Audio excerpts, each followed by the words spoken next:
Well, Meta and its infinite wisdom. Meta has decided to shut down the Facebook Groups API, and everyone is stressed out because that means no live streaming into groups and not being able to use any third-party social media scheduling tools to post content into groups. Or does it? What on earth is happening? Are there any workarounds? Well, in this video, I'm going to be sharing my thoughts, and I've got workarounds to live streaming into groups with comments. Let's get on with it now.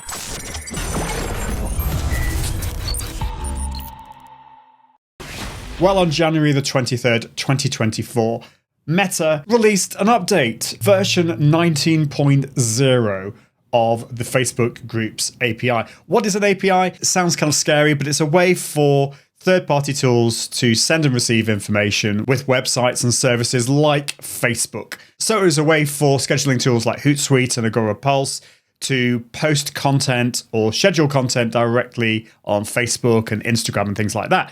It's also a way for live video tools like Ecamm, StreamYard, and Restream to allow you to stream to Facebook groups, Facebook pages, and the like. But with version 19.0, they are deprecating. That means closing down the ability to publish to groups and the Groups API.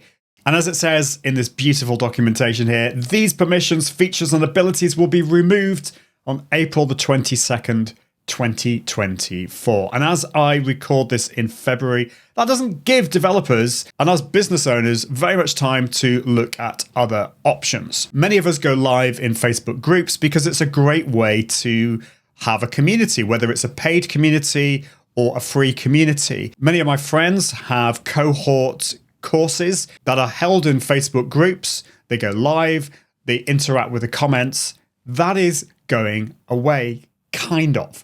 The problem is, at the moment, we don't really know the implications of this. Facebook or Meta are not really explaining exactly what this means. We do know that the API is going away, but is Meta going to give us other options? And why are they doing it? Is this down to kind of they're trying to do the whole privacy thing, they're trying to do the right thing? Yes or no? This to me does not seem like the right thing to do because they're actually shutting down the ability for us to manage our communities. And it does remind me of the danger of building your business on rented ground, rented property. There are alternatives out there. There's the likes of Discord, Mighty Networks, YouTube, but all of these have their problems. The thing about Facebook groups, it's that really low friction for people to join. Most people are on Facebook, or at least have a Facebook account, and so they can just join a group very, very easily. They're easy to manage. And also, live streaming into a group was really easy, and to see the comments on your live streams. Now, one of the things that I do is I help business owners live stream their events. And we've used Facebook groups a lot because it's so easy. It's so easy to set up the groups, give access to people who have paid for the event, live stream into the group, and grab the comments and post them on the screen and get loads of really good engagement going. So it looks like most of those things are going away. But it's really important not to panic because at the moment we don't really know. It's really important for us to be prepared and to have backup plans. I think it is a good idea to look at other networks, to look at other ways of doing this. However, it is still going to be possible to live stream to your groups. It's just not going to be as easy. And in this video, I'm going to show you how to do that. You need to make sure that your live streaming tool allows you to stream using RTMP. This is a feature that allows you to live stream to pretty much any network out there. So some of the free plans out there, like from Restream or StreamYard, they don't have this ability, but the paid plans do. And there are some free alternatives out there like OBS Studio. So now if you want to go live in a group, whether it's straight away or a scheduled live, you're going to have to go to Facebook, to the group itself, and create a post. Now at the bottom, you've got the option to create live video. Let's click on that. And this takes you to Facebook Live Producer. Now you've got the option of just a standard Facebook Live, or you can turn it into an event. For this video, I'm just going to select the standard Go Live option. Now at the top, you've got options for webcam or streaming software. We're going to be using some streaming software, so we'll keep that there. And we're going to post on the group on the left. And when are we going to go live? We're going to go live later.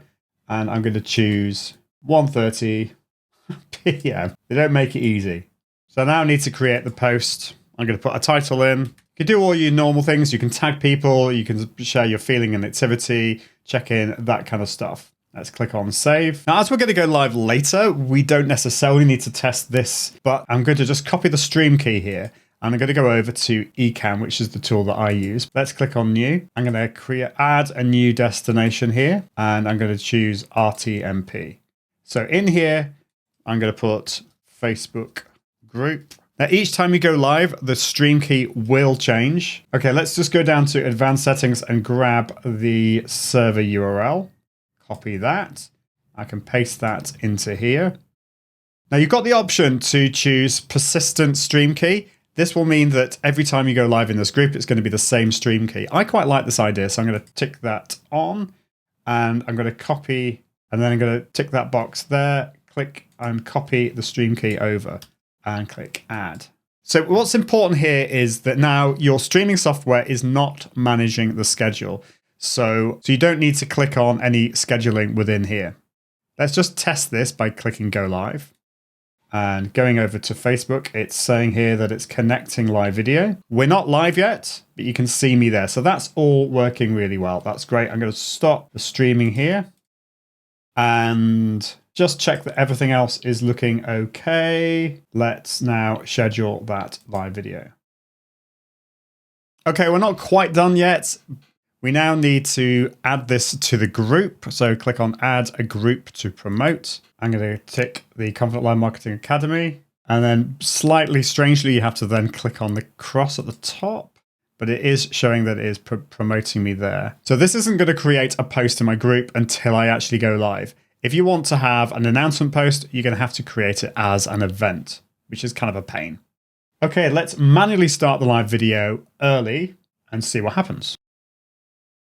Let's go to the group and refresh it and see what's happening. So it's now saying I'm live. So it is working. The problem is here that any comments that we add here, I'm only going to be able to see them on here, which is not that great if I'm going live from my tool. But there is a really cool tool called Social Stream Ninja. Let's go to socialstream.ninja, and that can help us here.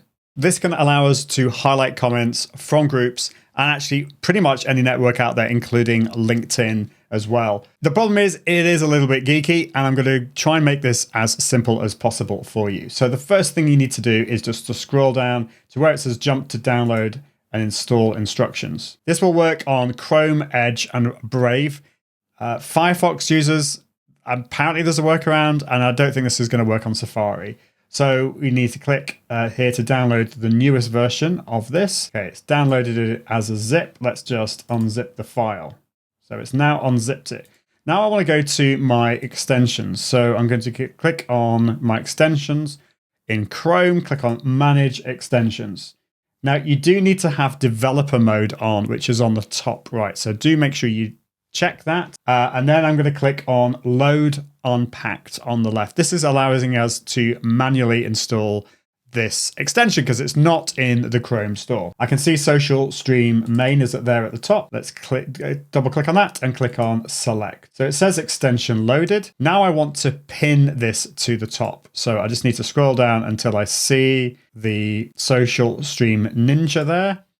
There we go. And it's there. So what I now need to do is click on that and click on Enable the extension. If it's red, it's disabled, and if it's green, it's enabled. Okay, let's go through this because it's a little bit overwhelming. You've got two links here that are going to help you. The first one is how you manage your chat and how you see your chat. So I'm going to click on that to open it in that window.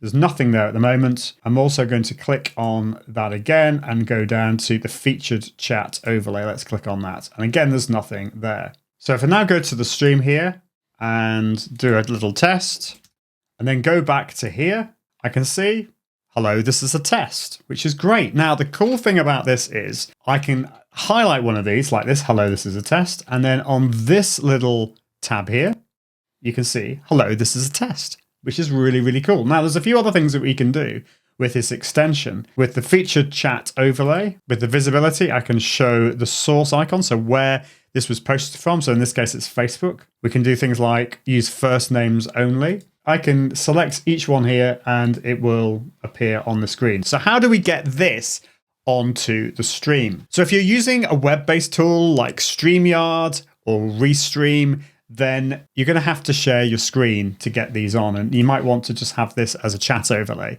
But if you're using a tool like Ecamm Live or OBS Studio, one that has web widgets, then you can install this really easily. So what I'm going to do is I'm just going to grab that URL there to my clipboard. Let's go over to Ecamm Live here and let's just add a web widget. Let's click on web widget there, and I'm going to put on here, I'm going to paste that into there. I'm going to keep that all the same. I'm in high resolution mode, keep running and fill entire frame. Let's click on add widget there.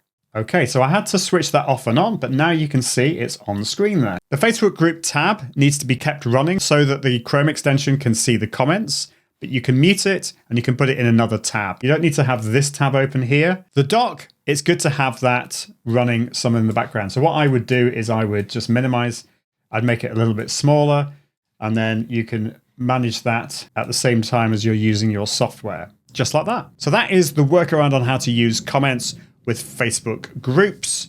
This will also work with LinkedIn and pretty much any other social network as well. It's not quite as good as the integrated comments, but it's pretty cool. And I hope this helps you. Let me know if you have any questions. I'm going to be doing some more videos on these workarounds and some more of my thoughts on what Meta is doing. And I'll see you next time. Toodaloo!